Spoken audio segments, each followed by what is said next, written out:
ಎಲ್ಲರಿಗೂ ನಮಸ್ಕಾರ. ನಾನು ರುಕ್ಮಿಣಿ ಬೆಂಗಳೂರಿನಿಂದ. ಇವಾಗ ನಾನು ನಿಮಗೆ ಒಂದು ಬ್ಲೌಸ್ ಕಟಿಂಗ್ ತೋರಿಸ್ತಾ ಇದ್ದೀನಿ. ಇದು ಬ್ಲೌಸ್ ಕಟಿಂಗ್ ಬಂದ್ಬಿಟ್ಟು ಕಟಿಂಗು ಕೊಟ್ಟಿರೋ ಮೆಜರ್ಮೆಂಟ್ ಏನು ಲೋ ನೆಕ್ ಅಂದರೆ ಬ್ಯಾಕ್ 10 ಇಂಚಿದೆ. ನಾನು ಮಾಡ್ತಿರೋ ಕಟಿಂಗು ಹೈ ನೆಕ್ಕಲ್ಲಿ ಕಟಿಂಗ್ ಮಾಡಬೇಕು. ಅಂದರೆ ಇವ್ರ ಮೆಜರ್ಮೆಂಟ್ಸು ಬಾಡಿ ಮೆಜರ್ಮೆಂಟ್ಸ್ ಇಲ್ಲ, ಇವರು ಇಲ್ಲಿ ಇರಲ್ಲಂತೆ. ಬಟ್ ಅವ್ರ ರಿಲೇಷನ್ ಯಾರೋ ಬಂದು ಕೊಟ್ಟಿದ್ದಾರೆ, ಇದೇ ಮೆಜರ್ಮೆಂಟಿಗೆ ಹೈ ನೆಕ್ಕಲ್ಲಿ ಮಾಡಿಕೊಡಿ. ಸೊ ನಾವು ಅವಾಗ ಬಾಡಿ ಮೆಜರ್ಮೆಂಟ್ಸು ಇಲ್ಲ, ಮತ್ತು ಬ್ಲೌಸ್ ನೋಡಿದ್ರೆ ಬ್ಯಾಕ್ ನೆಕ್ ಡೀಪ್ ಆಗಿದೆ. ಇವಾಗ ಇದನ್ನು ಹೈ ನೆಕ್ಕಲ್ಲಿ ಹೆಂಗೆ ಕನ್ವರ್ಟ್ ಮಾಡೋದು, ನಾವು ಯಾವ ಥರ ನಮ್ಮದು ಯಾವ ಥರ ಥಿಂಕ್ ಮಾಡಿ ಮಾಡೋದು ಅನ್ನೋದು ನಾನು ಈ ವಿಡಿಯೋದಲ್ಲಿ ತಿಳಿಸ್ತೀನಿ ನಿಮಗೆ. ಸಪೋಸ್ ನಿಮಗೂ ಈ ಪ್ರಾಬ್ಲಮ್ ಬಂದಂದರೆ ನೀವು ಏನು ಮಾಡೋದು ಅನ್ನೋದು ನಾನು ಹೇಳ್ತೀನಿ ನಿಮಗೆ. ಫಸ್ಟು ವೆಸ್ಟ್ ಮೆಜರ್ಮೆಂಟ್ ತೊಗೊಂಡು 31.5 ಮತ್ತು ಚೆಸ್ಟ್ ಮೆಜರ್ಮೆಂಟ್ 38, ಅಂದರೆ 38 ಚೆಸ್ಟು ಮೆಜರ್ಮೆಂಟ್ ಅನ್ನೋದು ಇದ್ರದ್ದು. ಇವಾಗ ನಾವು ಶೋಲ್ಡ್ರ್ ಯಾವ ಥರ ತೊಗೋಬೇಕನ್ನೋದು ನೋಡೋಣ. ಯಾಕಂದರೆ ಬಾಡಿ ಮೆಜರ್ಮೆಂಟ್ಸೇ ಇಲ್ಲ, ಮತ್ತು ಇದು ಬ್ಲೌಸ್ ನೋಡಿದ್ರೇ ಬ್ಯಾಕ್ ನೆಕ್ ಡೀಪ್ ಇದೆ.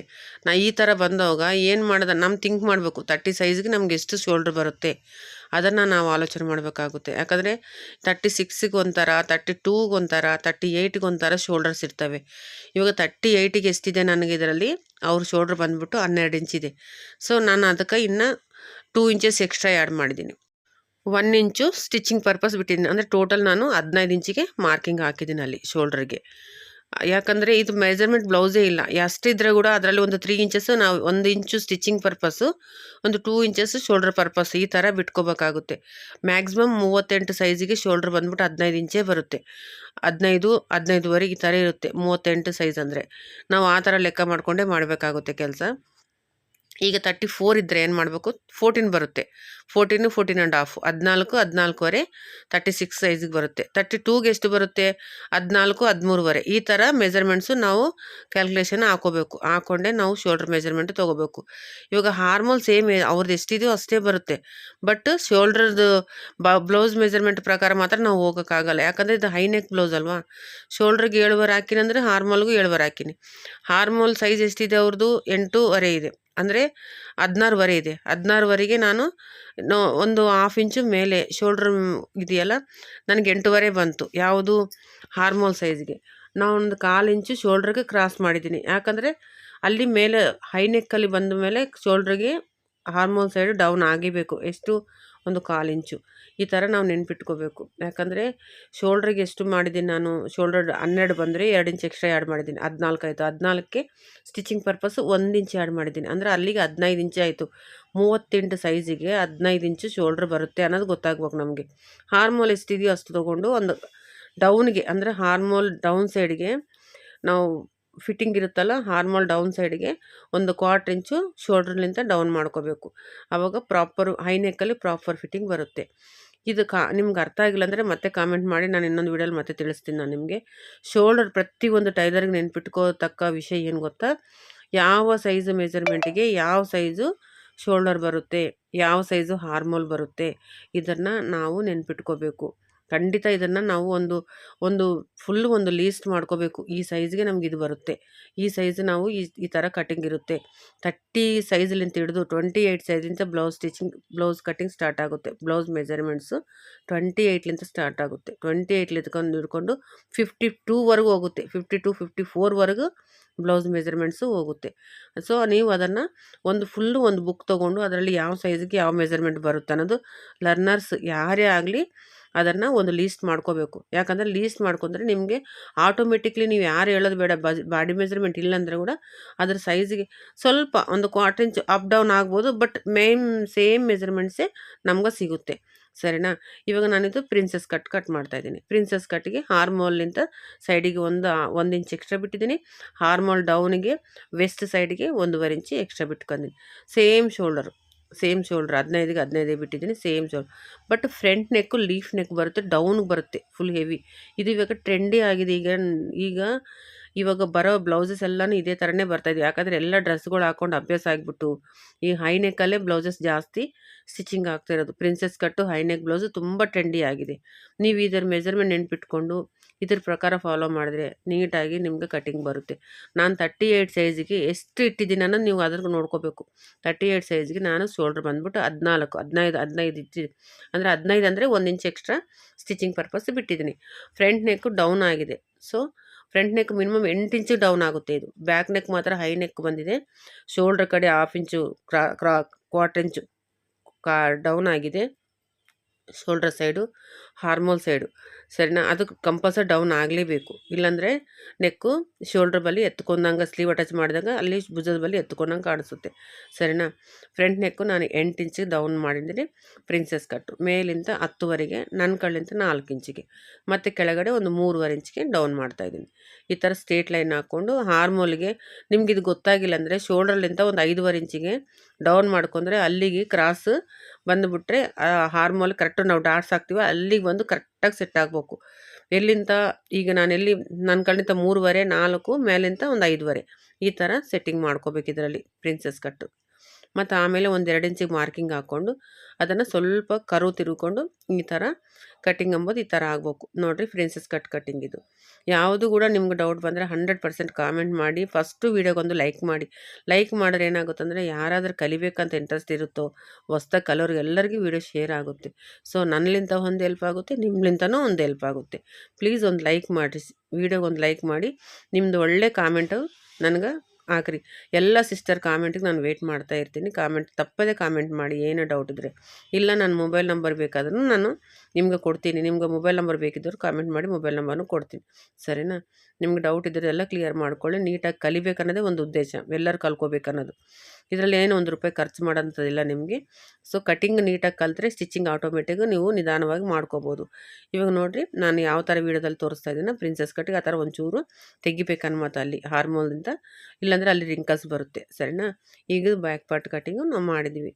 ಫ್ರಂಟ್ ಪಾರ್ಟ್ಗೆ ಹೋಗೋಣ. ಇವಾಗ ಫ್ರಂಟ್ ಪಾರ್ಟಲ್ಲಿ ನೋಡಿಕೊಂಡು ಫ್ರಂಟ್ ಪಾರ್ಟ್ನು ಕಟಿಂಗ್ ಆಯ್ತಲ್ಲ, ಈಗ ಸ್ಲೀವ್ಸ್ ಕಟಿಂಗ್ ಹೋಗೋಣ.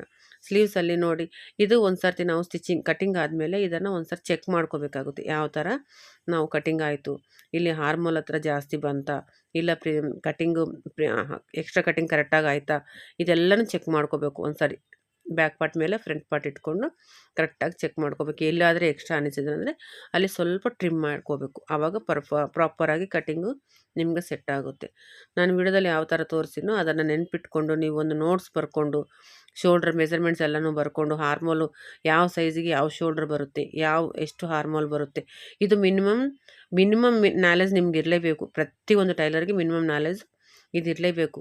ಯಾಕಂದರೆ ಯಾರಾದರೂ ಬಂದು ಸಪೋಸ್ ಒಂದು ಬ್ಲೌಸಿಗೆ ಎಷ್ಟು ಕ್ಲಾತ್ ಬೇಕಾಗುತ್ತೆ ಅಂದರೆ ಅವ್ರ ಸೈಜ್ ನೋಡಿ ನಾವು ಟಕ್ ಅಂತ ಹೇಳ್ಬಿಡ್ಬೇಕು. ಇಷ್ಟು ಬ್ಲೌಸಿಗೆ, ಇಷ್ಟು ಸೈಜಿಗೆ, ಇಷ್ಟು ಬ್ಲೌಸಿಗೆ, ಇಷ್ಟು ಮೆಜರ್ಮೆಂಟ್, ಇಷ್ಟು ಕ್ಲಾತ್ ಬೇಕಾಗುತ್ತೆ ಅನ್ನೋ ನಾಲೆಜು ಪ್ರತಿಯೊಂದು ಟೈಲರ್ಗೆ ಇರಬೇಕು. ಇವಾಗ ಸ್ಲೀವ್ಸ್ ಕಟಿಂಗ್ ನೋಡೋಣ.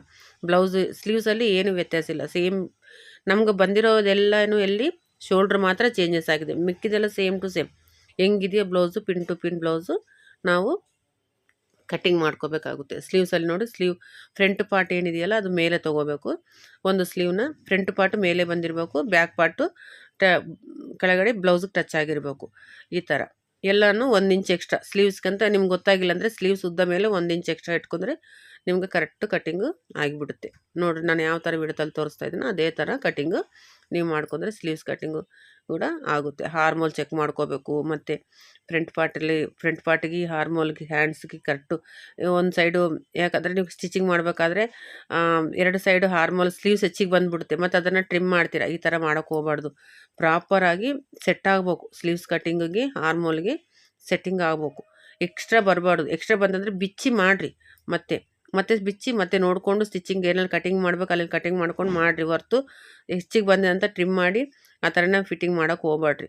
ಹಾರ್ಮೋಲ್ ಡೌನ್ ಸೈಡ್ ಕೂಡ 2 ಕರೆಕ್ಟಾಗಿ ಸೆಟ್ ಆಗಿರ್ಬೇಕು. ಯಾವುದು 2 ಸ್ಲೀವ್ ಸ್ಟಿಚ್ ಮಾಡೋದು ಕರೆಕ್ಟಾಗಿ ಸೆಟ್ ಆಗಿರಬೇಕು. ನೋಡಿರಿ ಎಕ್ಸ್ಟ್ರಾ ಕಟಿಂಗ್ ಯಾವ ಥರ ಮಾಡ್ಬೇಕನ್ನ ನಾನು ತೋರಿಸ್ತಾ ಇದ್ದೀನಿ ಇವಾಗ ಇದ್ರಾಗ. ಇದು ಹಾರ್ಮೋಲ್ ಕರ್ವ್ ಸ್ಕೇಲ್ ಇದನ್ನ ಇಟ್ಕೊಂಡು ಕೂಡ ನೀವು ಕಟಿಂಗು ನೀಟಾಗಿ ಮಾಡ್ಕೋಬೋದು. ಬರಲಾರ್ದವ್ರು ಶೇಪ್ ಬರಲಿಲ್ಲ ಅಂದರೆ ಇದನ್ನು ಈ ಥರ ಸ್ಕೇಲು ನೀವು ಯೂಸ್ ಮಾಡಿ. ನಿಮ್ಮ ಪರ್ಪಸ್ಸೇ ನಾನು ಸ್ಕೇಲ್ ತೊಗೊಂಡಿರೋದು. ಯಾಕಂದರೆ ನಾನಾದರೆ ಯಾವ ಸ್ಕೇಲ್ ಯೂಸ್ ಮಾಡ್ತಿರಲಿಲ್ಲ, ಬಟ್ ನಿಮ್ಗೆ ಬರಲ್ಲಲ್ಲ ಪಾಪ, ನಿಮಗೆಲ್ಲ ತೋರಿಸೋಣ ಅಂತ ನಾನು ಸ್ಕೇಲ್ ಪರ್ಚೇಸಿಂಗ್ ಮಾಡಿರೋದು. ಇದು ಸ್ಲೀವ್ಸ್ ಕಟಿಂಗ್ ಆಯಿತು. ಫ್ರಂಟ್ ಪಾರ್ಟಿಗೆ ನಾವು ಒಂದು ಗುರ್ತಿಟ್ಕೋಬೇಕು. ಇವಾಗ ನಾವು ಮೇನ್ ಪೀಸ್ ಯಾವ ಥರ ಕಟ್ ಮಾಡ್ಕೊಳ್ಳೋಣ. ಯಾವತ್ತೇ ಆಗಲಿ ಮೇನ್ ಪೀಸನ್ನ ಸ್ವಲ್ಪ ಟೋಟಲ್ ರೌಂಡಪ್ಪು ಒಂದು ಅರ್ಧ ಇಂಚು ಎಕ್ಸ್ಟ್ರಾ ಮಾರ್ಜಿನ್ ಬಿಟ್ಕೊಳ್ಬೇಕು. ಯಾಕಂದರೆ ಕ್ಲಾತ್ ಅಂಬೋದು ನಿಮಗೆ ಎಕ್ಸ್ಪೆಂಡ್ ಅಲ್ಲ, ಶಿಂಕ್ ಆಗುತ್ತೆ. ಅದು ಐರನ್ ಮಾಡಬೇಕಾದ್ರೆ ಕ್ಲಾತ್ ಶಿಂಕ್ ಆಗುತ್ತೆ ಮೇನ್ ಪೀಸು. ಕೆಲವೊಂದು ಕ್ಲಾತ್ ಅದು ತುಂಬ ಶಿಂಕ್ ಆಗ್ತವೆ. ಸೊ ನಾವೆಲ್ಲ ಕಡೆನೂ ಒಂದು 1/2 ಇಂಚ್ ಎಕ್ಸ್ಟ್ರಾ ಮಾರ್ಜಿನ್ ಬಿಟ್ಕೊಂಡು ಕಟ್ ಮಾಡಿದ್ರೆ ಮೇನ್ ಪೀಸ್ ಐರನ್ ಮಾಡಿದ್ರೆ ಶಿಂಕ್ ಆದ್ರೂ ನಮಗೂ ಪ್ರಾಬ್ಲಮ್ ಆಗೋಲ್ಲ. ಸರಿನಾ? ನೀವು ಕಟಿಂಗ್ ಮಾಡಬೇಕಾದ್ರೂ ಲೈನಿಂಗ್ನ ಐರನ್ ಮಾಡಿಕೊಂಡೇ ಕಟಿಂಗ್ ಮಾಡಬೇಕು. ಮತ್ತು ಮೇನ್ ಪೀಸನ್ನು ಒಂದು ಸರ್ತಿ ಐರನ್ ಮಾಡಿಕೊಂಡೇ ಕಟಿಂಗ್ ಮಾಡ್ಕೊಂಡ್ರೆ ಇನ್ನೂ ಒಳ್ಳೆಯದು. ಈ ಥರ ಎಷ್ಟೊಂದು ಟಿಪ್ಸು ನೀವು ಯೂಸ್ ಮಾಡಿಕೊಂಡು ಕಟಿಂಗ್ ಕಲ್ತ್ಕೊಂಡ್ರೆ ತುಂಬ ನಿಮಗೆ ಯೂಸ್ಫುಲ್ ಆಗುತ್ತೆ. ಫ್ಯೂಚರಲ್ಲಿ ನೀವು ಒಳ್ಳೆ ಟೈಲರ್ಸ್ ಆಗ್ತೀರಾ. ನಾನು ಹೇಳೋದು ಪ್ರತಿಯೊಂದು ನಿಮ್ಗೆ ನಾನು ಹೇಳೋದು ಇದರಲ್ಲಿ ಯಾವುದೂ ಇದಿಲ್ಲ. ಪ್ರಾಪರ್ ಕಟಿಂಗೇ ನಾನು ಏನು ಕಸ್ಟಮರ್ ಕಟಿಂಗೇ ನಿಮ್ಗೆ ತೋರಿಸ್ತಾ ಇರೋದು. ಇದು ನನ್ನ ಕಟಿಂಗು ಆ ಬ್ಲೌಸ್ ಕಟಿಂಗು ಅಲ್ಲ, ಇದು ಕಸ್ಟಮರ್ ಕಟಿಂಗ್. ಯಾಕಂದರೆ ಇದು ಕೆಟ್ಟರೆ ನನಗೂ ನಾನು ಕಸ್ಟಮರ್ ಹತ್ರ ಅನ್ಸ್ಕೊಳ್ಳೇಬೇಕು ತಾನೆ. ಸೊ ಅದರಲ್ಲಿಂದ ನಾನು ನಿಮ್ಗೆ ತೋರಿಸೋದು ಜೆನ್ಯೂನ್ ಆಗಿ ತೋರಿಸ್ತಾ ಇದ್ದೀನಿ. ನೀವು ನೀಟಾಗಿ ಕಲ್ತೀರಂತ ಅನ್ಕೊತಾ ಇದ್ದೀನಿ. ನೀಟಾಗಿ ಕಲಿಬೇಕನ್ನೋದೇ ಉದ್ದೇಶ ನಂದು. ಎಲ್ಲರೂ ಕಲ್ತ್ಕೊಳ್ಳಿ ಕಟಿಂಗ್ನ. ನಿಮ್ಗೆ ಕ್ಲಾಸಸ್ ಬೇಕಾದ್ರೂ ನಿಮ್ಗೆ ಆನ್ಲೈನ್ ಕ್ಲಾಸಸ್ ಬೇಕಾದ್ರೂ ನನಗೆ ಕಾಮೆಂಟ್ ಮಾಡಿ. ಒಂದು ವೇಳೆ ನೀವು ಬೇಕು ಅಂದರೆ ಎಷ್ಟು ಜನ ಹೇಳ್ತೀರಾ ಅದ್ರ ಮೇಲೆ ಡಿಪೆಂಡ್ ಮಾಡಿಕೊಂಡು ನಾನು ಆನ್ಲೈನ್ ಕ್ಲಾಸಸ್ನು ಸ್ಟಾರ್ಟ್ ಮಾಡ್ಕೊತೀನಿ. ಯಾಕಂದರೆ ಪಾಪ ದೂರ ಇದ್ದವ್ರಿಗೆ ಗೊತ್ತಾಗಲ್ಲ ಕಟಿಂಗ್ಸ್ ಯಾವ ಥರ step by step total starting ಝೀರೋಲಿಂದ ಹಿಡಿದು ಎಂಡ್ವರೆಗೆ ಎಲ್ಲನೂ ಅಡ್ವಾನ್ಸ್ ಕಟಿಂಗ್ ಇರುತ್ತೆ. ಬ್ಯಾಕ್ ಎಲ್ಲ ಹಿಂದೆ ಕಟಿಂಗ್ ಹೋಗಿರೋ ಕಟಿಂಗ್ಸ್ ಇರ್ತವೆ. ಎಲ್ಲ ಕಟಿಂಗ್ಸು ನಾನು ಹೇಳ್ತೀನಿ ನಿಮಗೆ ಬೇಕಾದರೆ. ನಿಮ್ಗೆ ಬೇಕಂದವರು ನನಗೆ ಕಾಮೆಂಟ್ ಮಾಡಿ. ಕಾಮೆಂಟ್ ಎಷ್ಟು ಬರ್ತಾವೋ ನೋಡಿ ಅದರ ಮೇಲೆ ನಾನು ಕಟಿಂಗ್ಸ್ ಸ್ಟಾರ್ಟ್ ಮಾಡ್ತೀನಿ. ಯಾಕಂದರೆ ಒಂದೆರಡು ಕಾಮೆಂಟಿಗೆಲ್ಲ ಸ್ಟಾರ್ಟ್ ಮಾಡೋಕ್ಕೂ ಆಗೋಲ್ಲ. ನೋಡೋಣ ಈಗ ಸದ್ಯ ನಿಮ್ಮ ಆಶೀರ್ವಾದದಿಂದ ನಿಮ್ಮದು ಇದರ್ಲಿಂದ ಸಪೋರ್ಟ್ಲಿಂದ 3,000 4,000 ಹತ್ರ ನನಗೆ ಸಬ್ಸ್ಕ್ರೈಬ್ ಆಗಿದ್ದಾರೆ. ಇದೆಲ್ಲ ನಿಮ್ಮ ಸಪೋರ್ಟೇ, ನಿಮ್ಮದೇ ಸಪೋರ್ಟು. ನಾನೊಬ್ಬಳೇ ಏನೂ ಮಾಡೋಕ್ಕಾಗಲ್ಲ. ನಾನು ನಿಮ್ಮ ಸಲುವಾಗಿ ವೀಡಿಯೋಸ್ ಮಾಡ್ತೀನಿ ಹೊರ್ತು ನಾನಂತೂ ಸಬ್ಸ್ಕ್ರೈಬ್ ನಾನು ಮಾಡ್ಸೋಕ್ಕಾಗಲ್ಲ. ಇದೆಲ್ಲ ನಿಮ್ಮ ಸಪೋರ್ಟೇ. ನಿಮ್ಮ ಸಪೋರ್ಟ್ ಹೀಗೆ ಇರಲಿ ಅಂತ ಅಂದ್ಕೊತಾ ಇದ್ದೀನಿ. ನೆಕ್ಸ್ಟ್ ವೀಡಿಯೋದಲ್ಲಿ ಮತ್ತೆ ಮೀಟ್ ಆಗೋಣ. ಈ ಥರ ಕಟಿಂಗ್ ಮಾಡ್ಕೊಂಡು ನೀಟಾಗಿ ಈ ಪೀಸಸ್ ಎಲ್ಲನೂ ಆ ಕಡೆ ಈ ಕಡೆ ಆಗ್ಲಾರ್ದಂಗೆ ನೋಡಿಕೊಂಡು ಮಿಸ್ ಮಾಡ್ಲಾರ್ದಂಗೆ ಎಲ್ಲ ಒಂದಲ್ಲಿ ಇಟ್ಕೊಂಡು ಚಿಕ್ಕ ಪೀಸ್ ತೊಗೊಂಡು ಇದನ್ನು ಎಲ್ಲ ಜೋಡಿಸ್ಕೊಂಡು ಒಂದು ಕಟಿಂಗ್ ಮಾಡಿದ್ಮೇಲೆ ಹಿಂಗೆ ಥರ ಕಟ್ಟಿಟ್ಕೋಬೇಕು. ಯಾಕಂದರೆ ಒಂದು ಪೀಸನ್ನು ಆ ಕಡೆ ಈ ಕಡೆ ಆಗ್ಲಾರ್ದಂಗೆ ಇರುತ್ತೆ ನಿಮಗೆ. ಸರಿನಾ? ಈ ವಿಡಿಯೋ ಇಷ್ಟ ಆದರೆ ಪ್ಲೀಸ್ ಒಂದು ಲೈಕ್ ಮಾಡಿರಿ. ಮತ್ತೆ ನೆಕ್ಸ್ಟ್ ವೀಡಿಯೋದಲ್ಲಿ ಮತ್ತೆ ಮೀಟ್ ಆಗೋಣ. ನಿಮ್ಗೆ ಯಾವುದು ಕಟಿಂಗ್ ಬೇಕನ್ನೋದನ್ನು ಕಾಮೆಂಟ್ ಮಾಡಿರಿ. Thank you.